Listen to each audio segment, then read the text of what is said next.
बच्चों, यह video 8th class के लिए है और हम 8th क्लास की हिंदी पुस्तिका नवभारती से चौथा चैप्टर हम दीवानों की हस्ती आज हम करेंगे। यह एक कविता है और इसके कवि हैं भगवती चरण वर्मा। तो आइए इसका अर्थ समझने की कोशिश करते हैं।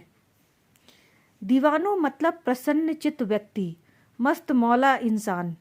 हस्ती मतलब जीने का तरीका, स्वभाव या उसको आप कह ले नेचर। तो इसकी लाइनें कुछ हम पढ़ते हैं। हम दीवानों की क्या हस्ती है, आज यहाँ कल यहाँ चले, मस्ती का आलम साथ चला, हम धूल उड़ाते जहाँ चले। तो यहाँ बच्चों कवि कहते हैं कि मस्त मौला इंसान वाला जो स्वभाव मस्त मौला स्वभाव वाला जो इंसान होता है उसकी तो बात ही कुछ और होती है। आज यहाँ और कल वहाँ, मतलब एक जगह से दूसरी जगह घूमता फिरता है, वो कहीं एक जगह टिक कर नहीं रहता। जहाँ भी जाता है अपने साथ मस्ती का माहौल लेकर जाता है और दूसरों में खुशियाँ बांटता रहता है। धरती के जिस भी कोने में रहता है वह खुशियों भरा माहौल बना देता है। उसके बाद आगे हम पढ़ते हैं। आंसू बनकर आए बनकर उल्लास अभी, आंसू बनकर बह चले अभी, सब कहते ही रह गए, अरे तुम कैसे आए, कहाँ चले। इन पंक्तियों में कवि कहते हैं कि मस्त मौला इंसान जो दीवाना इंसान होता है वह जहाँ जहाँ भी जाता है खुशियाँ बिखेरता है और उस जगह को खुशियों से भर देता है, लोगों को दुख से मुक्त कर देता है। तो उसके आने से लोग खुशियाँ मनाते हैं। उसके बाद जब वो कहीं जाने की तैयारी में लग जाता है तो लोग फिर दुखी हो जाते हैं और वो कहते हैं कि तुम्हारे आने से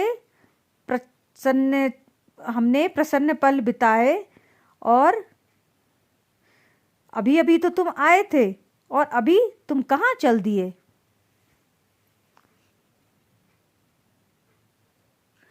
किस ओर चले या मत पूछो, चलना है बस इसलिए चले, जग से उसका कुछ लिए चले, जग को अपना कुछ दिए चले। यहाँ पे कवि प्रश्न करते हैं, वो कहते हैं कि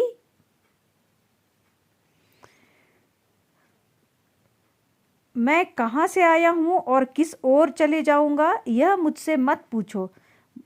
बस उनका कोई लक्ष्य नहीं है, वह एक जगह से दूसरी जगह जाते रहते हैं और रुकना उनका स्वभाव नहीं है। उनका स्वभाव है खुशियाँ बांटते जाना, एक सुंदर संदेश लोगों को देते जाना। संसार के जिस भाग में भी जाते हैं वहाँ से कुछ अच्छी बातें ग्रहण करते हैं, अच्छे विचार कुछ अच्छी बातें लेते हैं और अपने अंदर जो अच्छाई है उसको वह संसार को दे जाते हैं।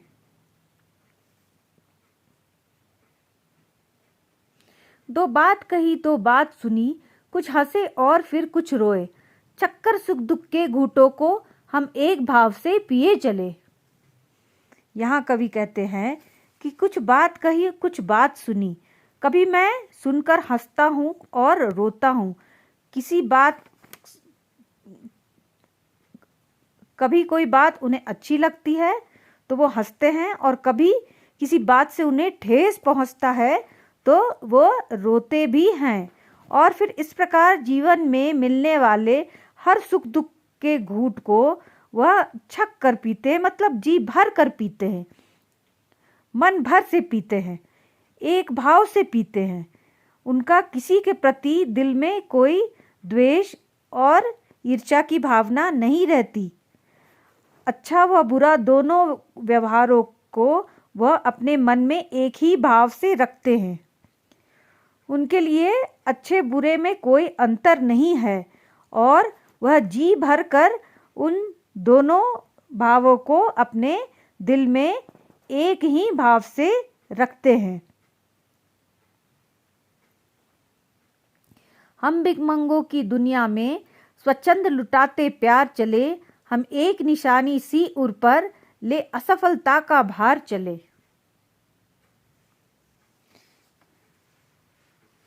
कवि कहते हैं यहाँ पे कि निर्धन यानी कि जिनका हृदय छोटा होता है, छोटी बुद्धि वाले, उनके दिल में प्रेम की कमी है और वे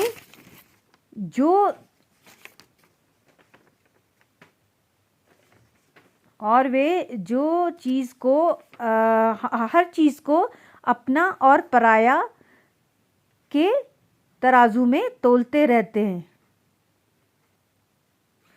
जो हम हमेशा मांगना ही जानते हैं। उनकी दुनिया में खुले दिल से तो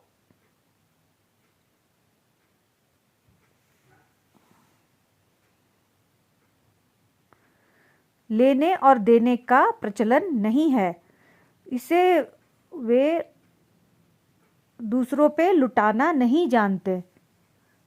किंतु कवि यहाँ कहते हैं कि सुंदर स्वभाव से जो खुशियाँ है उसे देते रहना चाहिए, जिनसे दुनिया में प्यार और खुशियों की कमी न हो।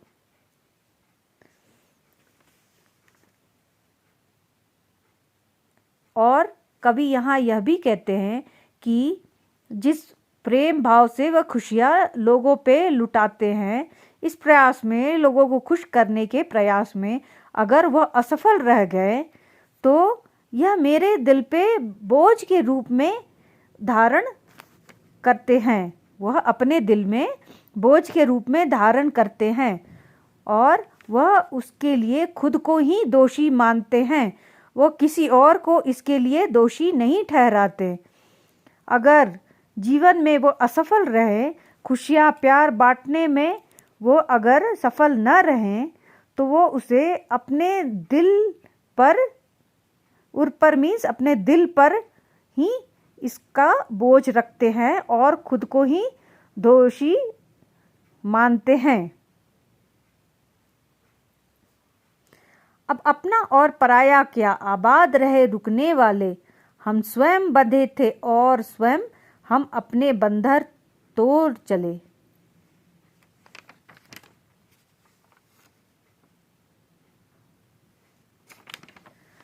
तो यहाँ पे कवि कहते हैं कि अब मैं ऐसी स्थिति में पहुँच गया हूँ जब उनके जीवन में अपना और पराया कुछ भी ना रहा।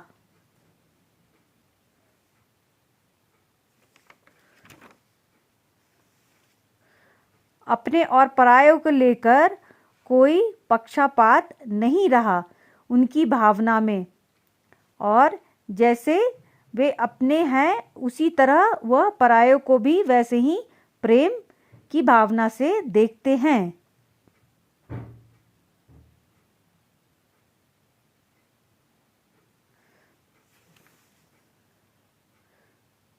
जो लोग अभी भी इस भावना से, अपने और पराये की भावना से जो सोच रहे हैं, वे आबाद रहें। कवि उनके लिए मंगल कामना करते हैं। संसार की इन बातों में तो वह स्वयं ही बंधा था, सांसारिक भावों से बंधा या और अब जब भी उनके अंदर ज्ञान का प्रकाश जग जाएगा तो वह भी सारे बंधनों को तोड़कर आगे बढ़ना सीख जाएंगे।